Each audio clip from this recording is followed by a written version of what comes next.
Hello, everyone, and welcome to another episode of Tekken Something. It's more or less an update about kind of where I've been at with the game. I want to talk a lot about the most recent Tekken Talk, the official Bandai Namco Tekken Talk, as well as just some quick updates. So, I haven't been uploading too much recently. The month of March and late February was a very busy work month, but thankfully I made all the deadlines and everything actually went great. It was a very successful month. But I come back from this kind of extended period of working too many hours, essentially, and I'm excited to hop back into Tekken 8. And, I know Eddie's coming out soon. I'm super excited.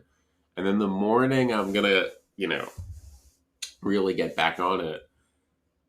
The new Tekken Talk from Bandai Namco comes out, detailing a whole variety of things. So, of course, they're partially starting to address anti-cheat stuff. They're still not giving losses for disconnects, but they're at least moving in a good direction, in a very necessary direction. As for all of us who have played online, it was pretty shambolic about the amount of disconnections you'd get. But then after that, they talked a little bit about character balance. But the main thing I want to focus on is, of course, the announcement of the Battle Pass. And I waited for this release to kind of just see the pricing, see what it actually looks like. Although, believe me, I passed judgment way before this. But more or less, I'm in a bit of a conundrum. And maybe some of you out there share this conundrum. I don't think I'm representative of too many people since I'm a little bit on the extreme side, or not extreme side, but a little bit on the fringe when it comes to this issue.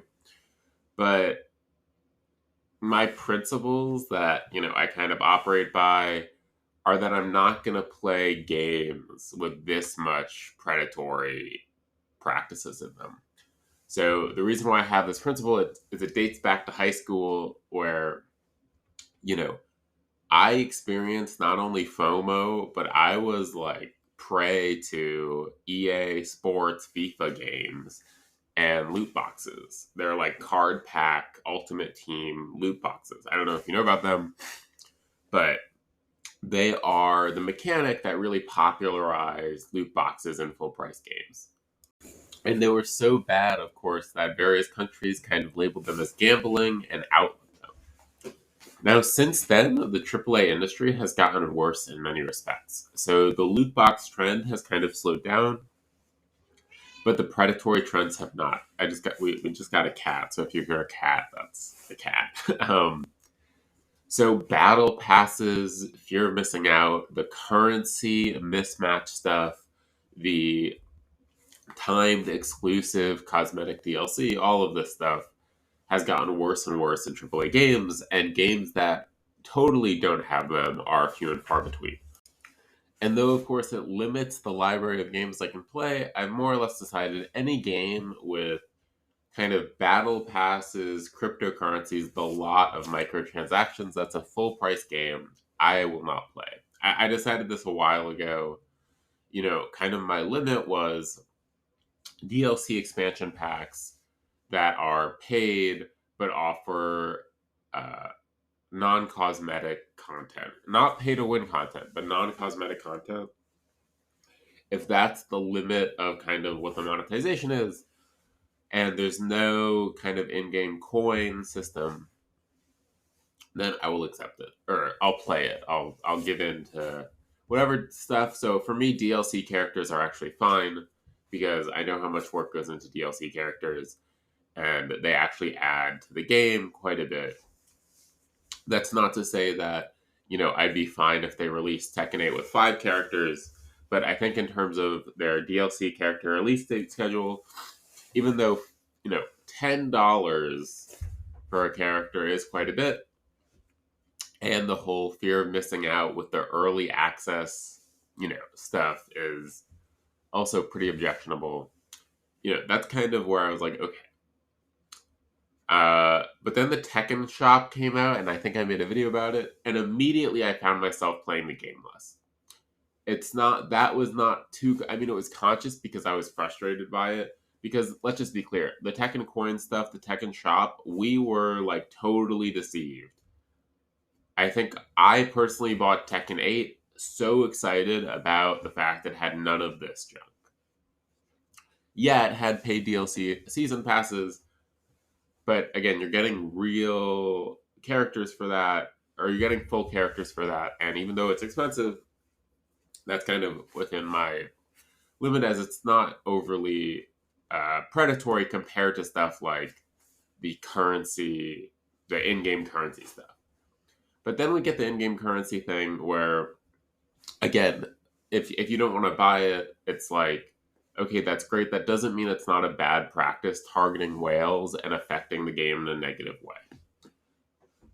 So already I didn't want to support Tekken 8 as much because they, pulled the rug out from under us and they included this kind of not so great practice. The prices themselves, of course, I think are also atrocious.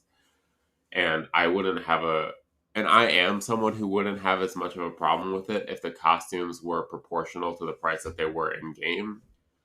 And without Tekken coins, but that's not what we got, right? We got Tekken coins and insanely disproportionate prices for costumes.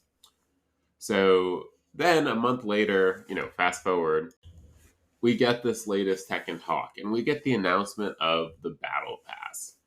And timed Battle Passes in $70 games, I paid $110 for the Ultimate Edition or whatever. But in full price games are unacceptable, really unacceptable. I know other games do it, but that doesn't mean it's acceptable, right? Like, this is some basic, if everyone else is doing it, whatever, it's not right to do. But again, Tekken 8 was largely sold on not having any of this stuff, and then making the game worse and worse over time by slowly adding in more and more predatory microtransactions is, to me, crossing a line. And for those who don't know why battle passes are so predatory, it largely centers around fear of missing out or FOMO, and the idea that because they're timed,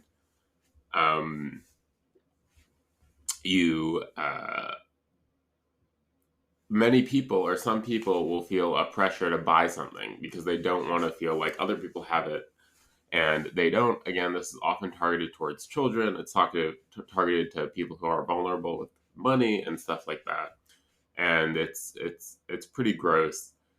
And on top of that, let's just talk a little bit about the actual prices in this case and the way it's implemented. So there's a free tier and a premium tier.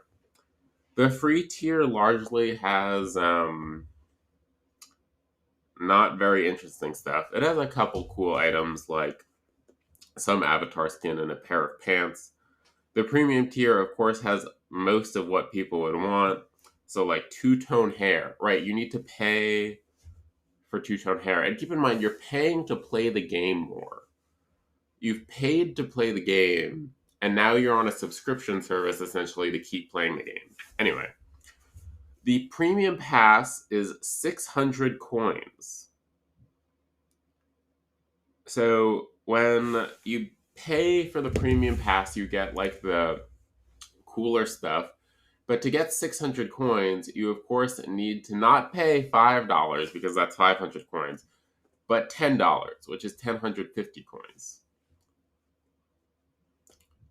And then you're like, okay, well, it couldn't be worse, right? No, they did an even scummier practice, which is the Premium Pass Plus, which costs $20. $20. To increase your level by 20, and you can buy it twice. You can buy it twice. I think you can buy it twice because, note, cannot purchase once Fight Pass level is 41 or higher. I think that implies you can buy it twice. Anyway, so you can buy a level for $1. Although, again, it's Tekken coins. To get, what do you get? a parachute pants for your avatar, and a Speedo.